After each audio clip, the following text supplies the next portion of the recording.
فعلوا فاحشة أو ظلموا أنفسهم. فرماتے ہیں اگر کسی اللہ والے سے کبھی کوئی خطا ہو بھی جائے تو اس خطا کی تلافی وہ کیسے کرتے، پھر کیا کیفیت ہوتی ہے ان عاشقوں کی، گناہ کے بعد ان کی علامت مقبولیت کیا ہے؟ ذکر اللہ کو یاد کرتے. اور اللہ کے یاد کے یہاں کیا معنی ہے؟ یہاں ذکر اللہ کے یہ معنی نہیں کہ اللہ کے حقوق میں کوتاہی کر کے یا بندوں کا حق مار کے ہاتھ میں تسبیح لے کر بیٹھ کر سبحان اللہ پڑھنے لگتے، ایسا نہیں. اس کی 5 تفسیریں ہیں.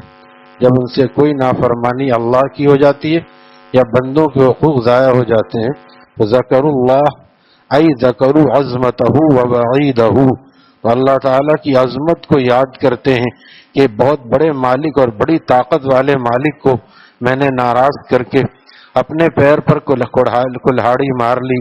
اگر اللہ تعالیٰ کینسر پیدا فرما دے تو پھر میں کہاں جاؤں گا؟ یا ہارٹ فیل کر دیا تو اس خبیث حالت میں موت آ جائے گی. مگر یہ عقل بھی اسی کو آتی ہے جس پر اللہ تعالیٰ کا فضل و کرم ہو. گدھوں کو یہ عقل نہیں آتی، گدھوں کو یہ عقل نہیں، جو مستقل گناہ کرتے رہتے ہیں ان کو یہ عقل نہیں آتی. اللہ تعالیٰ کے مقبول بندوں سے جب کوئی خطا ہو جاتی ہے تو ذکروا عظمتہ، اللہ کی عظمت کو یاد کرتے ہیں، ووعیدہ، اس کی وعید اور عذاب کو یاد کرتے ہیں کہ اتنے عظیم مالک نے اگر عذاب دیا تو کہاں پناہ ملے گی.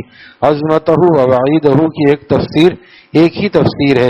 جب عظمت ہوتی ہے تب اس کی وعید بھی عظیم معلوم ہوتی ہے. جب عظمت ہوتی ہے تو وعید بھی عظیم معلوم ہوتی ہے. اگر عظمت نہ ہو تو اس کی وعید سے بھی نہیں ڈرتا. مثلا ایک آدمی مر رہا ہے، چارپائی پر لیٹا ہے، ٹی وی میں مبتلا ہے، اور اگر کسی کو دھمکاتا ہے کہ تجھے میں ماروں گا تو دوسرا کہتا ہے کہ تو کیا کر لے گا میرا؟ اٹھے گا تو چکر آ کے گر پڑے گا. لہذا جس کے دل میں اللہ کی عظمت ہوتی ہے وہی اس کے عذاب سے ڈرتا ہے. ما لکم لا ترجون للہ وقارا، اللہ تعالیٰ فرما رہے ہیں کیا ہو گیا تم لوگ اللہ تعالیٰ کی عظمت تمہارے اندر نہیں ہے. اللہ تعالیٰ یہ سوال کا ما لکم، تم لوگوں کو کیا ہو گیا؟ لا ترجون للہ وقارا، تم لوگوں کے اندر اللہ تعالیٰ کی عظمت بھی نہیں ہے. لہذا سوچنا چاہیے کہ ہم کتنے بڑے مالک کو ناراض کر رہے ہیں. انسان ہے، کبھی پھسل جاتا ہے لیکن اس پر قائم نہ رہے. لہذا جس کے دل میں عظمت ہوگی وہی ڈرتا ہے، اور جتنی سزائیں ہیں جہنم وغیرہ کی اس کو سوچتا ہے کہ میرا کیا حال ہوگا. ایک تفسیر ہو گئی. دوسری تفسیر کیا ہے؟ وَذَكَرُوا الْعَرْضَ عَلَيْهِ تَعَالَى شَانَهُ، اور اللہ تعالیٰ کے حضور اپنی پیشی کو یاد کرتا ہے کہ اللہ کے سامنے پیش ہو کر جواب دینا ہے. اللہ تعالیٰ کے سامنے جواب دینا ہے. مال کہاں سے کمایا، کہاں خرچ کیا. تو پھر وہ صرف کمانا کافی نہیں کہ ہمارا مال ہم جہاں چاہیں خرچ کریں، شادی میں 15 لاکھ لگائیں، 20 لاکھ لگائیں، کون پوچھنے والا؟ اسراف کرنا اس کی پوچھ ہوگی.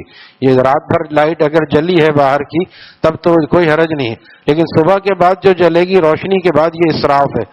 ہمارے گھروں میں اکثر یہ ہوتا ہے، لوگ دیر سے اٹھتے ہیں اور باہر کی لائٹ یا صحن کی لائٹ، ایسی لائٹیں بھی جلی رہتی ہیں. تو ایک تو فجر چھوڑنے کا گناہ، دوسرے لائٹ جلی رہنے کا اسراف کا گناہ. دونوں کبیرہ گناہ ہیں، دونوں چھوٹے گناہ نہیں ہیں. انسان کبھی ہے مہینے 2 مہینے میں کبھی فجر قضا ہو گئی اور وہ اٹھا تو اس کو غم تھا کیا ہو گیا، آج میری فجر نکل گئی. عام طور پہ جو نہیں پڑھتے وہ تو روزانہ کوئی بات نہیں، جو نیند پوری ہو گئی یہ بھی ضروری ہے، چلو اب پڑھ لیتے ہیں. تو یہ پتہ چلا یہ اللہ کا پیارا نہیں ہے. ربا تیری رحمت نے مجھے پیار کیا ہے جب ہی تو مجھے نیند سے بیدار کیا ہے. جس کو پیار کرتے ہیں، اے وقار یہاں آ کے بیٹھو سامنے، اتنی دور کیوں بیٹھے ہو؟ ربا تیری رحمت نے مجھے پیار کیا ہے جب ہی تو مجھے نیند سے بیدار کیا. جس کو نیند پیار کرتے ہیں اس کو نیند سے بیدار کرتے ہیں. جو سو رہا ہے پڑا ہوا مرے ہوئے گدھے کی طرح، پتہ چلا اس کو پیار ہوتا اللہ کو تو اس کو اٹھاتے جگاتے اور اس کو توفیق ہوتی. یہ ہماری اپنی طرف سے ہے، یہ نہیں کہ اللہ تعالیٰ نے ہمارے کو اختیار دیا ہے. آدمی جلدی سوئے، الارم لگائے، فکر. تو اگر کبھی خدا نہ خواستہ ایسا ہو گیا مہینے 2 مہینے میں تو بات الگ ہے. لیکن جو لوگ روزانہ سوتے رہتے ہیں، اٹھنے کا ارادہ بھی نہیں کرتے، ان کا یہ نماز چھوڑنا گناہ کبیرہ ہے. اور ایک تو یہ گناہ کبیرہ، دوسرے آپ یہاں سے وہاں تک چلے جائیں، صبح جو لوگ فجر پڑھ کے جاتے ہیں وہ دیکھیں کہ لائٹیں جلی ہوئی ہیں باہر کی. رات کو جلانا اس لیے جائز ہے تاکہ سیکیورٹی روشنی کے لیے تاکہ اندھیرے میں لوگ چوریاں کرتے ہیں، دیوار ٹاپ سکتے ہیں، تو اس کے لیے جگہ جلانا صحیح ہے. لیکن جب فجر ہو گئی، فجر کے بعد روشنی ہو جاتی ہے، اس کے بعد لائٹ جلے رہنا، اسی طرح سونے سے ہر طرف لائٹ جلی ہوئی ہے، جہاں ضرورت نہیں ہے لائٹ پنکھا وہاں پہ جلنا، یہ گناہ کبیرہ ہے، کیونکہ اسراف ہے. اور قرآن منع کر رہا ہے وَلَا تُبَذِّرْ تَبْذِيرًا، قرآن کے الفاظ کے خلاف کرنا گناہ کبیرہ ہوتا ہے. وَلَا تُبَذِّرْ تَبْذِيرًا، فضول خرچی مت کرو. فَإِنَّ الْمُبَذِّرِينَ كَانُوا إِخْوَانَ الشَّيَاطِينِ، کیونکہ فضول خرچی کرنے والے شیاطین کے بھائی ہیں. چاہے وہ شادی بیاہ میں ہو، کسی بھی خوشی میں ہو، بہت سے لوگ سالگرہ کرتے ہیں، سالگرہ بھی فضول خرچی ہے. یہاں تک کہ اہل علم اور اہل اللہ فرماتے ہیں بسم اللہ وغیرہ میں بھی ضرورت سے زیادہ خرچہ نہ کیا جائے. بسم اللہ جیسے بچے کی آج تعلیم شروع ہو رہی ہے، بھائی ٹھیک ہے چند لوگوں کو اگر بلا لیا خاندان کے اور چند لوگ مل کے کھانا کھا لیے، اب اس کو ایک رسم بنا لینا اور اس کے لیے اتنا خرچہ کرنا، اس کے لیے قرضہ لینا اور اس کے لیے جو ہے ضرورت سے زیادہ اہتمام کرنا، یہ بھی صحیح نہیں ہے. اعتدال کے ساتھ جو ہو اللہ نے دیا ہے تو کچھ کر لے، ورنہ بچے کو کچھ دلا دے، اپنے گھر میں کچھ اچھا کھانا پلا کر لے. اتنا ہر جگہ ہمارے اعتدال سے تجاوز ہوتا ہے. تو یہ سب یہ پوچھا جائے گا مال کہاں سے کمایا اور کہاں خرچ کیا. کہاں سے کمایا کے بارے میں تو پھر بھی لوگ سوچتے ہیں حرام نہیں کھانا چاہیے نمازی لوگ، لیکن کہاں خرچ کیا اس کے بارے میں نہیں سوچتے. یہ بھی پوچھا جائے گا، کیونکہ مال ہمارا نہیں ہے. اللہ تعالیٰ جگہ جگہ قرآن کریم میں فرما رہے ہیں یا ایھا الذین آمنوا انفقوا مما رزقناکم، اے ایمان والو خرچ کرو، مما اس میں سے، رزقناکم جو ہم نے تم کو دیا ہے، تمہاری اپنی نہیں ہے یہ چیزیں، ہم نے تم کو دیا ہے. مما رزقناکم جو ہم نے تم کو دیا ہے. تو یہ سب پیش جب آدمی اس کو یاد کرتا ہے تو پھر وہ سوچے گا کہ بھئی اس کا جواب دینا ہے.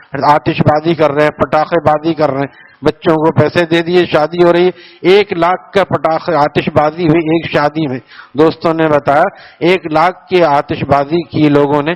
بتائیے کتنا بڑا، ایک تو آتش بازی بلا وجہ اور مجوسیوں کا عمل، تیسرے مسلمانوں کو تکلیف، زور زور سے پٹاخے ہو رہے ہیں، چوتھے کوئی بھی نقصان ہو سکتا ہے، کہیں آگ لگ سکتی ہے. کتنا بڑا گناہ ہے. لیکن ہم لوگ جب تک شادی بیاہ خوشی میں اللہ کو ناراض نہ کریں، ہمارے یہاں خوشی مکمل نہیں ہوتی. حالانکہ خوشی وہ ہونی چاہیے جس میں اللہ راضی ہو. اللہ ناراض ہو تو وہاں سے تو غم ہونا چاہیے کہ یہ اللہ کی ناراضگی کا عمل کیسے ہو گیا.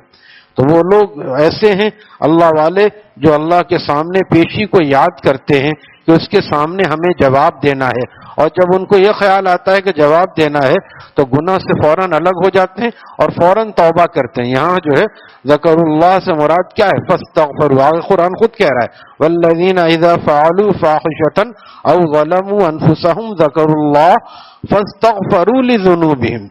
اب یہ نہیں کہ تیسرا کلمہ پڑھنا شروع کر دیا اور جو ہے وہ کوئی بھی ذکر شروع کر دیا، فوراً استغفار کرتے ہیں. وہ مجھ سے ایسی غلطی ہو گئی، فجر کی نماز نکل گئی، مجھ سے یہ پنکھا کیسے چلا رہ گیا.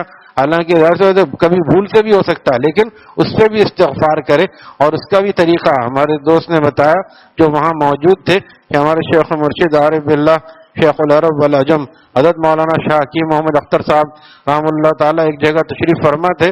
تو وہاں پہ جو ہے وہ حضرت اپنے کام میں مصروف تھے. کوئی آدمی وہاں بیٹھا ہوگا تھوڑی دیر، خانقاہ بہت چھوٹی سی ہے حضرت والا کی، ابھی بھی چھوٹی ہے، یعنی کہ باہر جگہ زیادہ ہے لیکن جو خانقاہ اکثر جو عمارت ہے وہ چھوٹی ہے. تھوڑی سے فاصلے پہ پنکھا چل رہا تھا اور کوئی اٹھ کے چلا گیا ہوگا، اس نے بند نہیں کیا ہوگا. یہ مسجدوں میں ہی ہوتا رہتا ہے، اٹھ کے چلے گئے. میں نے اس دن ایک کو بلایا، حالانکہ میں خود کر دیتا ہوں، ایک کو بلایا، بھائی یہ آپ نے چلایا نا، آپ کے لیے چلا تھا، اس کو بند کرنا چاہیے.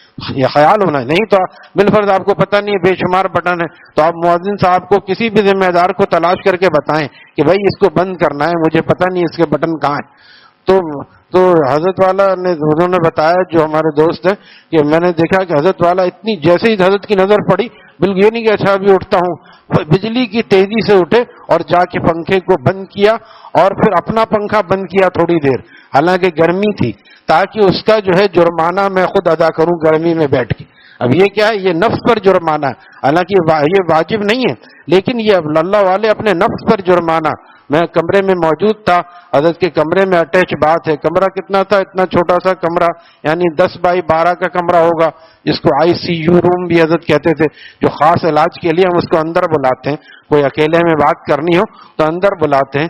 تو وہاں پہ حضرت والا تھے، میں موجود تھا، حضرت باتھ روم جاتے تھے، صحت کی حالت ہے، واپس آئے تو اپنے پلنگ تک آئے، 4 قدم ہوں گے باتھ روم سے پلنگ، 3-4 قدم بیٹھ گئے، پھر دیکھا کہ لائٹ جلی ہے، مجھے فرمایا کہ اثر روشنی بجھا دو، پھر استغفار پڑا بلند آواز، استغفر اللہ ربی، یہ مجھ سے گناہ ہو گیا۔ کتنے منٹ ہوا اور کتنی دیر ہوئی؟ یہ ہے اللہ والوں کی فکر۔ یہی فکر اگر ہمیں پیدا ہو جائے تو ہم بھی اللہ والے بن جائیں۔ غلطی کوتاہی سب بندوں سے ہو سکتی، لیکن ان کی یہ فکر ہی ہوتی ہے جو اللہ کو فوراً راضی کر لیتی ہے، اور ہم بالکل بے فکر بے حس بیٹھے رہتے تو کیا ہوا؟ یہ مثال ایسی ہے کہ گناہ ہو جائے تو منافق جو ہے ایسا جیسے مکھی ناک پہ بیٹھی، ہٹا دی، کیا ہوا؟ اور اللہ والوں سے جب ہوتا ہے، اللہ والوں سے، تو پھر وہ ایسا لگتا ہے پہاڑ ان کے سر پہ رکھ دی۔ جب تک توبہ نہیں کرتے ان کو چین نہیں ملتا، نیند نہیں آتی۔ اللہ تعالی ہمیں ایسا ایمان و یقین عطا فرما دے۔ الحمدللہ۔